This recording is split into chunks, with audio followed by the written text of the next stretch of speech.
अगर मैं आपसे पूछूं आपने ईटीएफ का नाम सुना है, आप कहोगे जी बिल्कुल सुना है, हमने ईटीएफ में इन्वेस्ट भी किया है।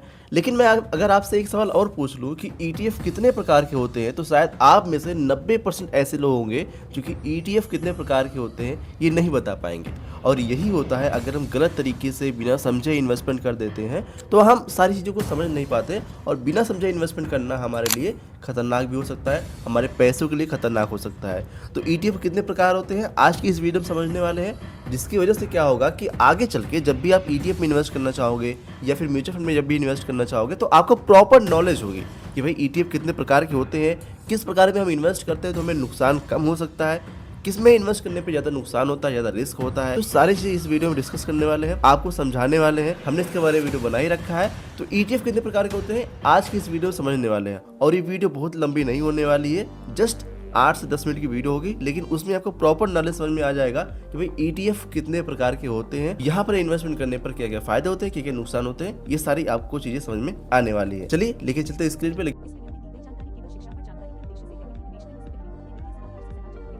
लेकिन उससे पहले आपसे रिक्वेस्ट करना चाहूंगा, अगर आप वीडियो पहली बार आए, चैनल को सब्सक्राइब भी नहीं किए हैं तो प्लीज आपसे रिक्वेस्ट है सब्सक्राइब कर लीजिएगा, क्योंकि आपके लिए इसी तरीके से इंटरेस्टिंग वीडियो हमेशा हम लेकर आते रहते हैं। चलिए वीडियो की शुरुआत करते हैं। और दोस्तों यहाँ पे बात करते हैं ईटीएफ के प्रकार, ठीक है। तो यहाँ पर लगभग 80 से 90% ऐसे लोग होंगे जिनको अभी तक ईटीएफ के प्रकार के बारे में नहीं पता होगा, कितने टाइप्स के ईटीएफ होते हैं। अगर आपको पता है तो कमेंट में आप लिख सकते हैं, और नहीं पता है तो कमेंट में नहीं भी लिख सकते हैं। चलिए सबसे पहले बात करते हैं कि ईटीएफ कितने प्रकार के होते हैं। तो यहाँ पर भाई ईटीएफ ब्रॉडली 5 to 6 टाइप के होते हैं, मतलब 5 से 6 प्रकार के माने जाते हैं बड़े बड़े। और यहाँ पर कौन कौन से होते हैं इसको हम समझ लेते हैं। सबसे कॉमन जो दोस्तों यहाँ पे है ये है इक्विटी ईटीएफ। इक्विटी ईटीएफ यानी शेयर मार्केट का ईटीएफ जो होता है ये इंडेक्स को फॉलो करता है, शेयर मार्केट के इंडेक्स को ये फॉलो करता है। जैसे एग्जांपल मैं आपको बताना चाहूँ तो निफ्टी 50 ईटीएफ, आपने इसके बारे में बहुत ज़्यादा नाम सुना होगा कि भाई अगर आपको इंडिया की टॉप 50 कंपनी में इन्वेस्ट करना है तो टॉप 50 कंपनी निफ्टी 50 में आ जाएंगी, तो उनका आप ईटीएफ ले लो, ठीक है। इसके बाद आता है सेंसेक्स ईटीएफ, ये इक्विटी ईटीएफ कहे जाते हैं, ठीक है। मतलब तुम एक ईटीएफ खरीद के टॉप की 50 कंपनी में आप इन्वेस्ट कर देते हो, ये निफ्टी 50 में है, और सेंसेक्स में टॉप की 30 कंपनी में आप इन्वेस्ट कर देते हो। तो ये होता है इक्विटी ईटीएफ। एग्जांपल अगर माने तो अगर आप निफ्टी 50 में इन्वेस्ट करें और निफ्टी 50 ऊपर गया तो आपका ईटीएफ भी ऊपर जाएगा, अगर निफ्टी 50 गिरा तो आपका ईटीएफ भी गिरेगा। यानी बिगिनर जो है, जो मार्केट को नहीं समझ पाते, जिनको मार्केट का बिल्कुल भी नॉलेज नहीं है, जैसे आप अगर हैं, आपने अभी तक म्यूचुअल फंड में इन्वेस्ट नहीं किया है, या फिर आपने अभी तक ईटीएफ में इन्वेस्ट नहीं किया है, आपने अभी तक शेयर मार्केट में नहीं इन्वेस्ट किया है, तो जो आप बिगिनर है ना, तो उनके लिए एक अच्छा ऑप्शन हो सकता है कि आप टॉप की 50 कंपनी में इन्वेस्ट कर रहे हो। और टॉप की 50 कंपनी दोस्तों कौन सी होती है, जैसे रिलायंस, टीसीएस, ये बड़ी बड़ी कंपनी है, विप्रो वगैरह, ठीक है। तो यहाँ पर जो वोलेटिलिटी होती है, जो मार्केट गिरने का चांस होता है, यहाँ पे इफेक्ट कम दिखता है। बड़ी कंपनियां हैं, इतनी जल्दी हिलती नहीं है, और ये छोटी कंपनियां होती हैं ये रिटर्न ज़्यादा देती हैं, लेकिन ये थोड़ा सा वोलेटिलिटी अगर हुई, मार्केट में थोड़ा सा उथल पुथल हुआ, तो यहाँ पर काफ़ी ज़्यादा उनका नेगेटिव असर देखने को मिलता है। तो यहाँ पर ये बिगिनर के लिए मेरे हिसाब से तो ठीक होता है। अच्छा, इसके बाद दोस्तों आता है सेफ्टी टाइप के ईटीएफ। कौन से ईटीएफ? जैसे डेट कैटेगरी के ईटीएफ होते हैं, जो बॉन्ड्स वगैरह इशू होते हैं वहाँ पे जो इन्वेस्ट करते हैं, तो ये बॉन्ड और गवर्नमेंट सिक्योरिटीज में इन्वेस्ट करते हैं। एग्जाम्पल अगर बात करते हैं तो भारत बॉन्ड ईटीएफ, इसके बारे में आप लोगों ने नाम सुना होगा अगर आप ईटीएफ सर्च किए होंगे कभी, ठीक है। इसमें क्या होता है, रिस्क कम हो जाता है, क्योंकि ये सेफ्टी टाइप के होते हैं। ये गवर्नमेंट बॉन्ड्स वगैरह में इन्वेस्ट करते हैं, ये सिक्योरिटीज में इन्वेस्ट करते हैं, जिसकी वजह से क्या है कि यहाँ पर सेफ्टी रेटिंग बढ़ जाती है, बट यहाँ पर रिटर्न भी थोड़ा मॉडरेट हो जाता है। जो इक्विटी वाले ईटीएफ होते हैं ये शेयर मार्केट में इन्वेस्ट करते हैं, ये 50 कंपनी में इन्वेस्ट करते हैं टॉप की, या फिर और भी ईटीएफ होते हैं, ठीक है। तो ये इक्विटी वाले ईटीएफ कंपनीज में इन्वेस्ट करते हैं, और कंपनी का प्रॉफिट बढ़ता है तो उनकी मार्जिन बढ़ती है, जिसकी वजह से आपको अच्छा बेनिफिट मिलता है, उनके शेयर बढ़ते हैं। डेट ईटीएफ में क्या होता है कि ये बॉन्ड्स में इन्वेस्ट करता है, तो वहाँ पर रिटर्न तो फिक्स ही होते हैं लगभग, तो यहाँ पे आपका रिटर्न मॉडरेट हो जाता है। एफडी ऐसा फील आता है, लेकिन थोड़ा सा यहाँ पे बेहतर रिटर्न मिलने की पॉसिबिलिटीज हो जाती है, तो इसीलिए लोग डेट ईटीएफ में भी इन्वेस्ट करते हैं, ठीक है। अच्छा, यहाँ पे 2 तरीके के ईटीएफ हो गए। अब हम बात करते हैं थोड़ा सा दूसरे टाइप के ईटीएफ की। ये होता है दोस्तों कमोडिटी ईटीएफ, यानी सोने वाला ईटीएफ। अभी पिछले टाइम में जब मार्केट डाउन गई थी, या कह सकते हो मार्केट जब ऊपर गई थी, तो सोने में इन्वेस्टमेंट करने के लिए लोग सोना तो खरीद ही रहे थे, लेकिन बहुत सारे ऐसे लोग थे जो कि सोने की ईटीएफ में इन्वेस्ट करते थे। अब इसका मैं बेनिफिट आपको बताता हूँ एक बार जरा सा। सोने, अगर आपको सोने में इन्वेस्ट करना है तो आपको बड़ा अमाउंट चाहिए, ठीक है। जैसे कि अगर आपको सोना लेना है तो कम से कम मिनिमम 1 ग्राम सोना लेना ही पड़ेगा, और आज के समय में 1 ग्राम सोना लेने के लिए कम से कम आपके पास 8 से 10 हज़ार रुपये, नहीं 12,000 रुपये आपके पास होने चाहिए इस समय। अगर आप 12,000 इन्वेस्ट करोगे तब आपको 1 ग्राम सोना मिलेगा फिजिकल वाला। लेकिन ETF में क्या है, अगर आपके पास मात्र 100 रुपये भी है तो भी आप इन्वेस्ट कर पाओगे, 70 रुपये है तो भी आप इन्वेस्ट कर पाओगे। आप सोचो 100 रुपये में आप सोना खरीद रहे हो, तो ये होता है ETF का बेनिफिट, ठीक है। अच्छा, यहाँ पे बात करते हैं गोल्ड ETF का। तो फिजिकल गोल्ड की जगह लोग डिजिटल गोल्ड लेना भी पसंद कर रहे हैं, ठीक है। इसमें क्या है भाई, रखने की कोई चिंता नहीं है, चोरी कोई चिंता नहीं है, कम पैसे में हम ले पा रहे हैं, जिसकी वजह से क्या हुआ कि गोल्ड ETF बिना सोना खरीदे यहाँ पे गोल्ड में हमारा इन्वेस्टमेंट हो जाता है। और सोने का प्राइस अगर बढ़ेगा तो ETF भी बढ़ेगा, ठीक है। सोने का प्राइस गिरेगा तो ETF भी गिरेगा, यानी सेफ इन्वेस्टमेंट माना जाता है गोल्ड को। तो ये गोल्ड की तरह परफॉर्म करता है, ठीक है। ये गोल्ड वाला ETF 3 तरीके के हो गए।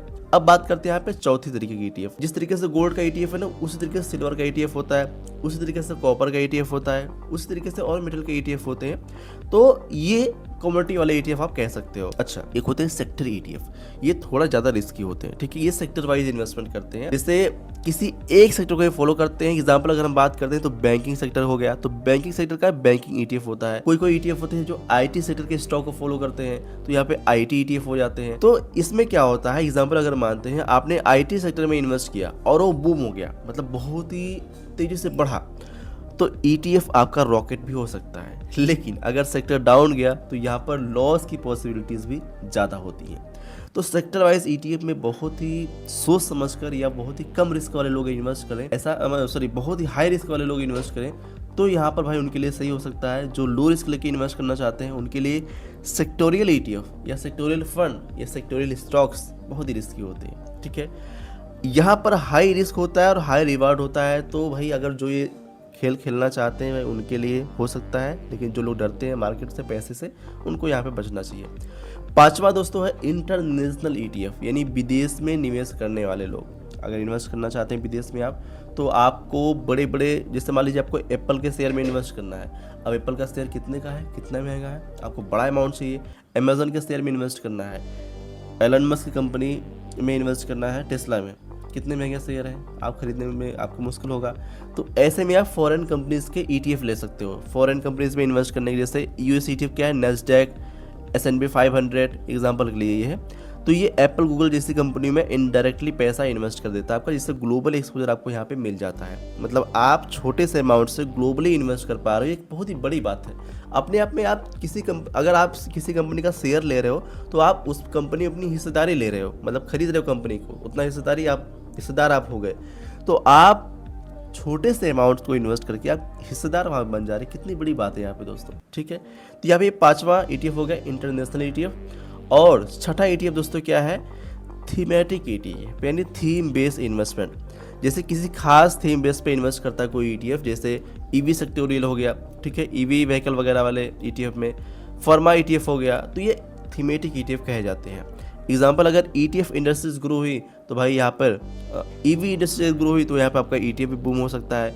ट्रेंड बेस्ड इन्वेस्टमेंट होता है ये, ठीक है, मतलब थोड़ा गला खराब है, सॉरी इसके लिए।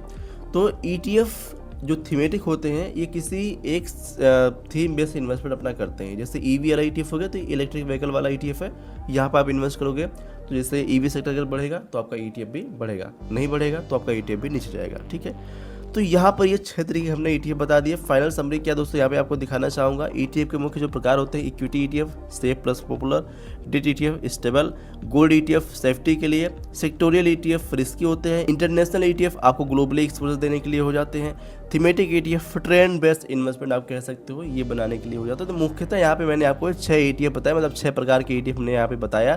तो अगर आपको अभी तक नहीं पता था तो कमेंट में लिखिएगा नहीं पता था, जानकारी अच्छी लगी। अगर आपको पता था तो कमेंट में वो भी लिख सकते हैं भाई पहले ही पता था हमें, ठीक है। तो यहाँ पे ये मैंने आपको 6 ETF बताया, मतलब 6 ETF के प्रकार आपको बता दिया। अब यहाँ पे अगर आप बिगिनर हो तो आप इक्विटी ETF से शुरू कर सकते हो, जैसे कि निफ्टी 50 हो गया, क्योंकि यहाँ पर बड़ी कंपनियाँ हैं, थोड़ा सा स्टेबिलिटी देखने को मिल सकती है। या फिर आप गोल्ड वगैरह के ETF ले सकते हो, या फिर आप कह सकते हो कि जो थोड़ा सेफ है, यानी डेट ETF में अगर आप इन्वेस्ट करना चाहो तो भी कर सकते हो। लेकिन हाँ, यहाँ ध्यान दीजिएगा यहाँ पर कि आपका जो टाइम होराइजन दोस्तों ने, ये बहुत ही इंपॉर्टेंट करता है आपके इन्वेस्टमेंट में। अगर आप यहाँ पे 10 साल के लिए इन्वेस्ट करना चाहते हैं, आपके लिए इन्वेस्टमेंट ठीक हो सकता है।